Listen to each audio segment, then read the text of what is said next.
ভাই বলার ভাষা নাই। রাতের বাজে এখন 12:30। আমি আসছি ঘাসের ক্ষেত পাহারা দেওয়ার জন্য। আমি আপনাদেরকে না দেখালে বুঝবেন না বিষয়টা। এটা গরুর ঘাস, গরুর জন্য চাষাবাদ করছি ঘাস। এই ঘাস রাতের মধ্যে মানুষ এভাবে কেটে নিয়ে গেছে। এই যে এটা হচ্ছে আমাদের কাটা খাটো করে, আর এখানে দেখতে পাচ্ছেন যে ডিফারেন্টটা, এই যে কাটার ডিফারেন্টটা আরও দেখাচ্ছি।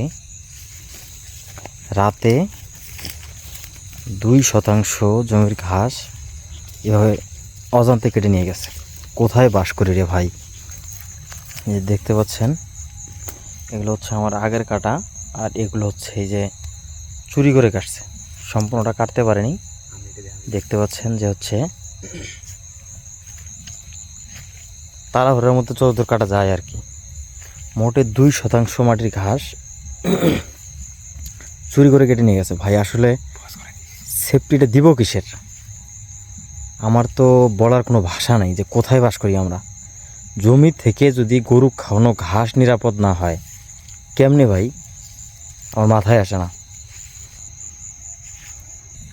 এই ছোট ভাই সবুজকে সহ নিয়ে আসছি, যদি ভাই আজকে পাইতাম ভাই। ভাই এই যে একবার সাইজ করে ভাই নিয়ে আসছিলাম ভাই। আজকে আসি তা দুঃখের কথা আর বলবো কারে।